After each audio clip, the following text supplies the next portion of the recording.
This is the Dollemore Daily, and I'm Jesse Dollemore.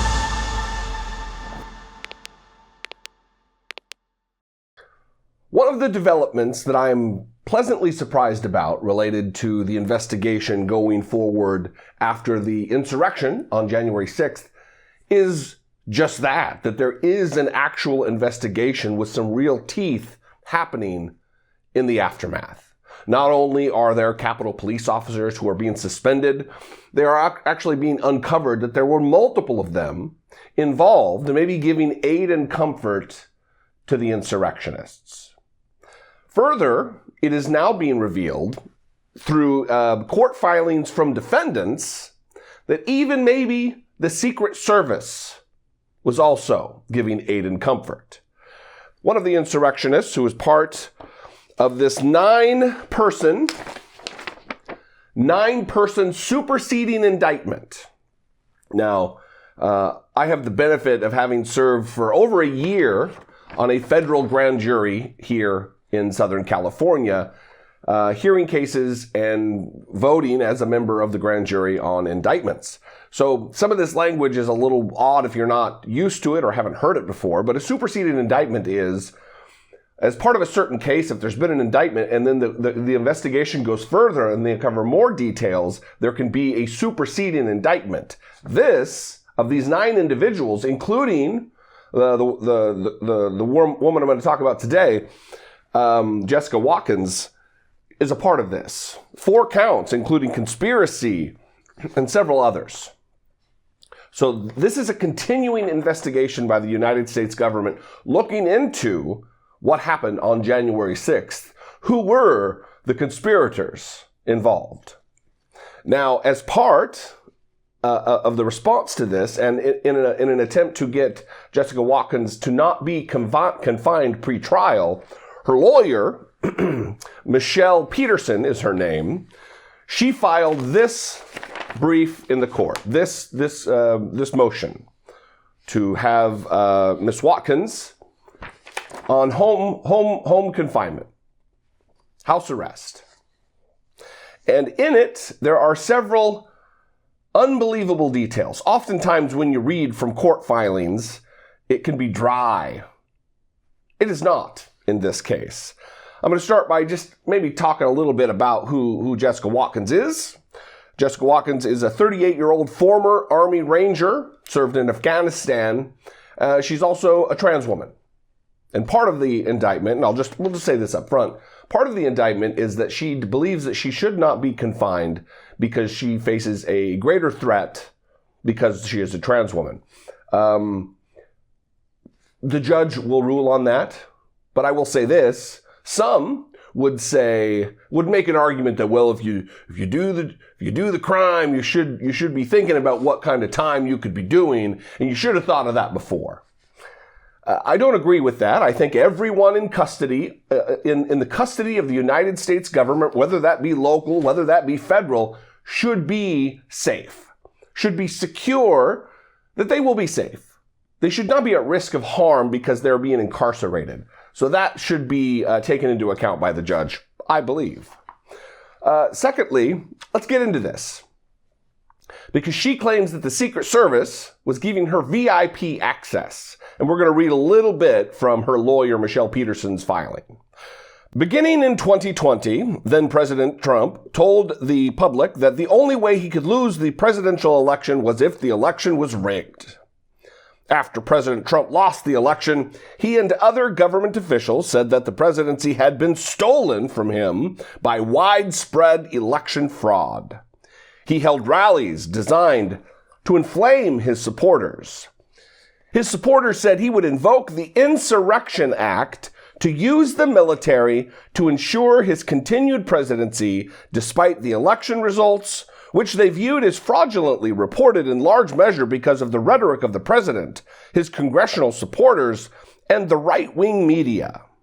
The report of the potential invocation of the Insurrection Act took root in the online community of Trump supporters and led many local militias to believe they would have a role if this were to happen. Miss Watkins was one of those people. In November, she believed that the President of the United States was calling upon her and her small militia group to support the President and the Constitution, and she was ready to serve her country in that manner. Now, I read this first, one, because it came first in the court filing, but I read it first because it sets a stage for what she believed. And what a lot of these ding-dongs believed, these traitorous cowards, these treasonous people. They did believe this. Donald Trump did all of these things. Obviously, he didn't invoke the Insurrection Act that they would be a part of. He doesn't need some unorganized, slapshod militia group in Ohio when he has the United States military, the National Guard of the 50 states. He doesn't need a bunch of clowns playing weekend warrior. But of course, they believe that. In fact, I believe that her opinion was bolstered by the fact of what I'm getting ready to read, which, if true, it was submitted in a sworn affidavit here, a sworn court document, that the Secret Service indeed did help her, gave her VIP access, if this sworn court document is to be believed.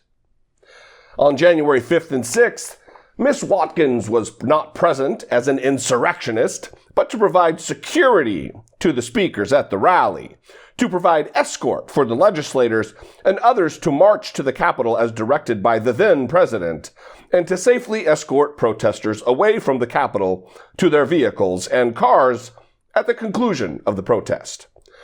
And here we go. She was given a VIP pass to the rally.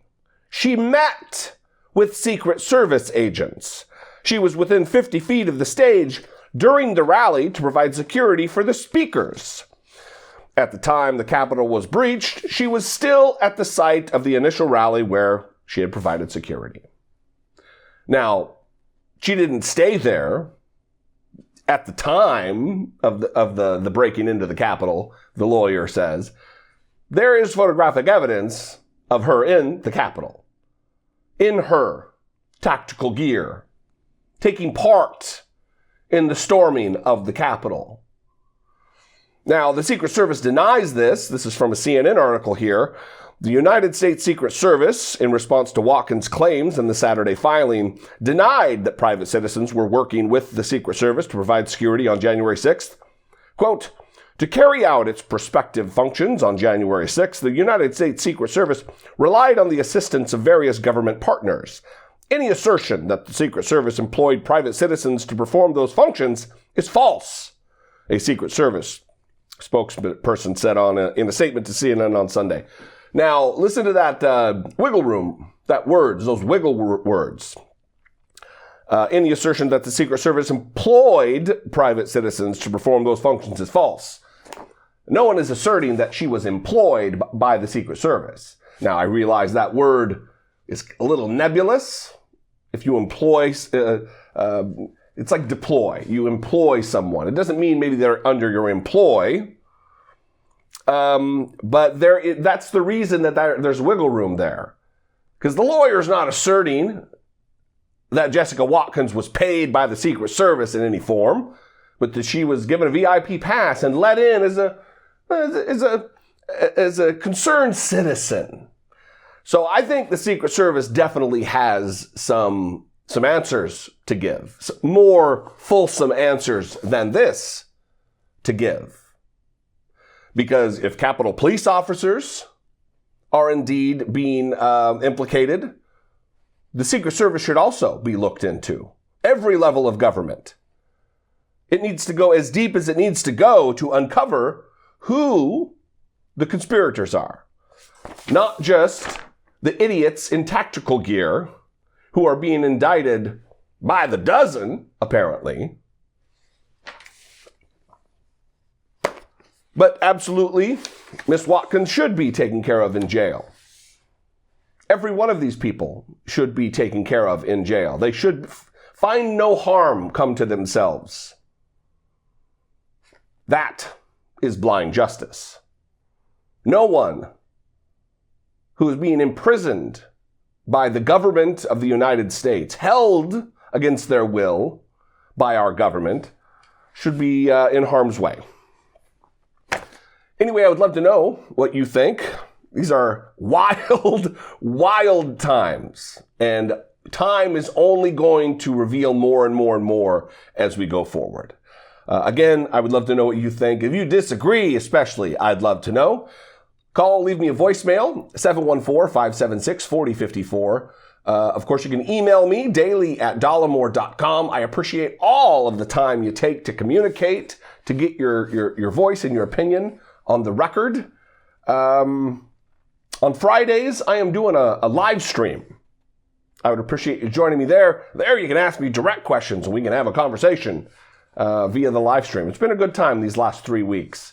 Every week changes a little bit in time. I'm going to start getting that cemented down for what the best is. Maybe I'll put it in the community tab and have a poll of what time works best for everybody. When you're working with multiple time zones and you're only doing one live stream, sometimes it can be a bummer. The other thing is I just started a new channel that is just clips from, some of those are being pulled from the live streams and posting the specific questions and answers that are given. Also some other, more fun content like a mashup of me calling Tucker Carlson names. Anyway, I hope you'll join me there. It's the description will be down in the link will be in the description. Anyway, I love you guys. I'll see you next time. Follow me on social media. I'd love to see you there. Until I do see you, be genuine. Take care of one another.